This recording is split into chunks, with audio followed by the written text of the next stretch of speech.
Hi guys, FrostFangs here, back with another Paladins video. I'm playing some more Furia today, but not with the healer setup. We're going to be running the new Exterminate, which is, I think, overall better than how damaged Furia was before. It is definitely very different. I've got a different build here as well, of course. I suppose to quickly summarize the problem I had with it is that it's much less impactful, like when you pick it and initially start playing with it, compared to Cherish and Solar Blessing. It does make a difference, you just don't really feel it as much as the other two, but over the course of the game, it does add up damage-wise, and in some fights, she has kind of crazy output. If you're at full meter and you hit somebody with the beam, you really can burst them. It doesn't really buff you if you're on like tier 1 or 2, you're only getting like 5 or 10%, but at level 3, it's way more than you usually get with Furia, and you're at 45% of a buff. You combo that, of course, with the keywords, so you actually just deal 10% extra damage in general, instead of 20% healing or 5 and 10%. It does definitely add up, and at full effectiveness with this, which you're not at 100% of the time, and it can be kind of tough to stick at that, you really shred. So yeah, the build is trying to help that out a bit with extra ammo, still running the sustain because without burning oath, Furia feels kind of rough. It is at a low level than normal, so you are definitely less tanky, but instead of that, you're reducing how fast it degens and also giving yourself a bit of extra gen on the meter with the Q. Bit of a messy intro, but hopefully that all made sense. In the end, we've got TDM Abyss. I'm going to stick to Onslaught and TDM for this. I think in Siege you're going to have a really hard time unless you have a second support who's going to be putting in mad work, because you need your team to sort of be alive, but also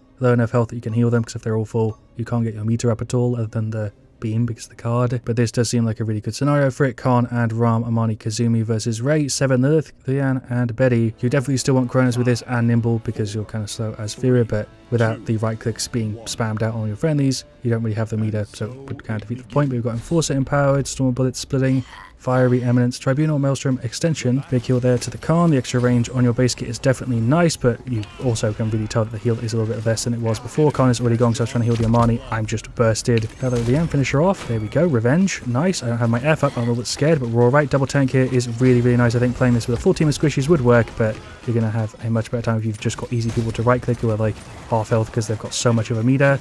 Right-click there on the Kazumi. Seven's just doing a jiggle. Heal there on the Khan. Right-click there. It's not a right-click, that's a beam. There's one more. Lilith's pushing in. Okay, we'll throw one more on him here and then sort of just play at this middle range and burst out damage. Ram's just dead, going for the ult, but yeah, going super close to them and actually just throwing the beam directly on them works quite well. When you've comboed your ult, your damage output is a little bit ridiculous. Even at this range here, you can see how fast we're hitting, especially with being able to hit multiple people because of the weird way Furia's weapon works, I guess the best way to explain it. Heal there for the Ram as he runs away. Cool, we'll throw a beam here. Kazumi's just dead, didn't get anybody with the beam. Never mind, did hit one, that's Betty. We've got more Kronos and more Nimble. Kazumi's playing kind of weird, but I'm also not doing a great job here as a healer. I should be going for like a full heal setup. I'm a solo support, but yeah, we're running this anyway. Just burst to the Lian. There we go. Go for you again. I feel like you gen it pretty quick when you're going for like full damage Furia, which is sort of what I'm doing. I'm obviously starting to heal because that's the whole point of the setup, is you're keeping your meter up with your heals. They're going to F away, nearly shred through the Betty. That's just everybody going in here. There's a right click on the Kazumi, big root. There's a beam. Maybe we'll get something with that. No, it's a Lilith on the side. I'm scared. We're going to F back. Okay, she's still pushing. 7 ult. I'm dead eventually. Yep, he's probably going to die if he just runs in like that. Khan, I think, just missed the ultimate and finished off Kronos. I should definitely be going for like a full support thing, but this will do, I suppose, with the full Kronos, or at least healing for a little bit. Be definitely nice to have the beam heal here with the double tank. I'm going for laps there again. He's been running a lot. We'll go for the F and the ultimate. Team's been doing a pretty good job at dodging Cauterize. I just haven't been doing great on heals because I've been trying to show off the damage thing here. Lian just shredding through our Armani. There's a right click on the Kazumi, got an angle to it. Nice. That's the 7 ult. So you're going to get everybody with that. It's one of my least favorite ultimates in the game. There's a beam. I thought she'd juke right. She didn't juke at all. Nearly shredded through her though. Do seem to keep our meter in a TDM, which I didn't realize. For some reason, it's one of the few things that persists across deaths. Like currently, I thought they fixed most of that stuff, but it seems like we get to keep our meter, which is kind of insane when you think about it. Just spawn in like full effectiveness, beam at an angle, actually landed it, just shred through the end there. Jesus Christ, that was a good showcase. Right there for the Khan. I thought there was somebody there. We'll help out with the Lilith. He's just gone. Beam there. Nearly caught the Amani. It's not Amani, it's a Ray. She's gone. Yep, heal there. Hello, Betty. Don't know what you're doing, but we'll just, yeah, get a free one. But there we go, there is the defeat. They had like a 10-point lead. They got a massive one at the start, and towards the end we were actually sort of catching up. But we did okay there, 43k, I'll take that. That's actually highest on our side, other than the Khan and the Kazumi by a little bit. And we also healed for 50k. Shouts out to our Ram and also, yeah, Ray. Really good game. Shouts to everybody. They shredded, to be honest, but we put up a fight at least. Going for this thing, sort of leaning more into damage hybrid Furia, it's much spikier across the match. Your effectiveness is very up and down depending on sort of what the team's doing and what they're doing.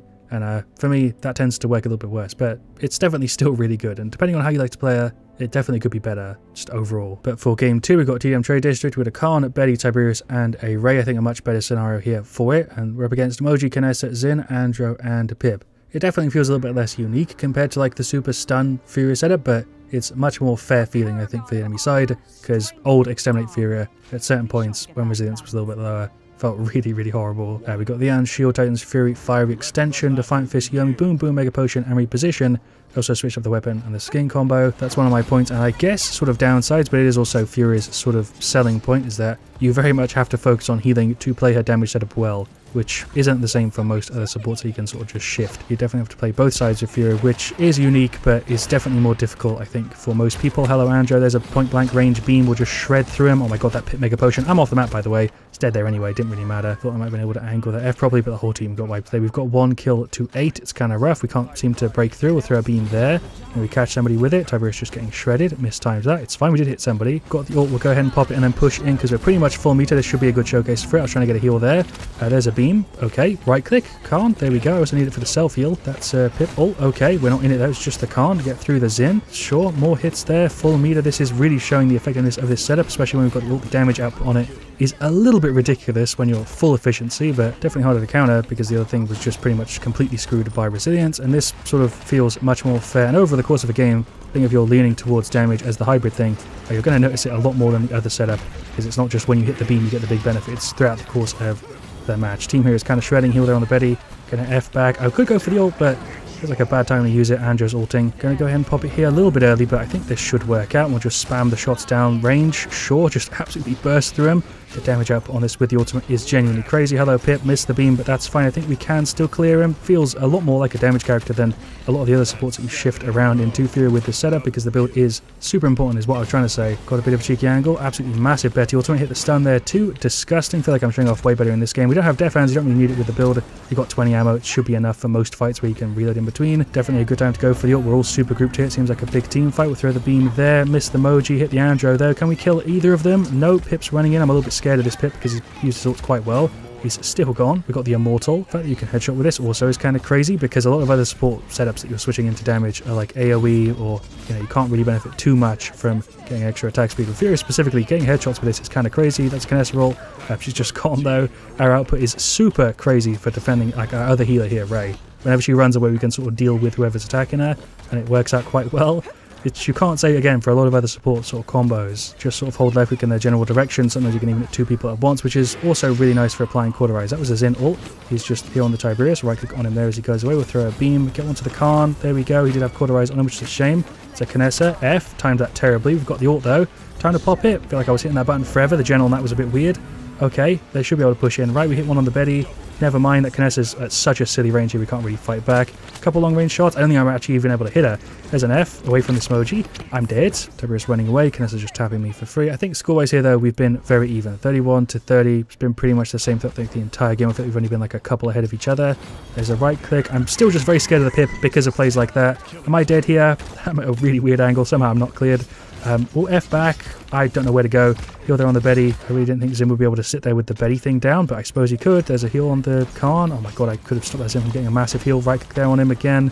Preemptively fine for where the Pip's going to jump. That didn't really do much though. He is still gone. Canessa ultimate. See how crazy our attack speed gets there when we hit the meter tick. There we go. There is easy. I popped it up. We were all grouped except for the Tiberius, who's a little bit too far up. A good showcase. I think stat-wise there we're going to have a better one than game 1. Like I guessed, much better. 52-51. We healed for the same amount as the Ray, technically a little bit more, and also dealt 50k in damage. So really happy with how that went there. And for their side, as you can very clearly see, Canessa won them that game. But overall, they played quite well, except for their Moji, who was running in maybe a little bit too much. But this setup does work well. It's just very spiky across the game. There were a few specific examples, even at the last game there, where I was going from really slow attack speed, not getting that much output, to like 2 big heals, and I'm just bursting through people. And if you can stay in that form for a long time across the team fights, you will definitely notice this. And if you're really good with Furia, I think you're going to like this probably more than I do. That's why I want to hear your thoughts on it. It's definitely runnable. I would highly recommend you give it a shot if you've played Furia before and you like the sort of damage or hybrid thing that she is. It makes Furia more like Furia. But anyway, thank you so much for watching. Leave a like if you've enjoyed. Of course, let me know what you want to see me next. I'll see you guys all very, very soon. I appreciate staying all the way to the end, although it's a little bit of a shorter one probably.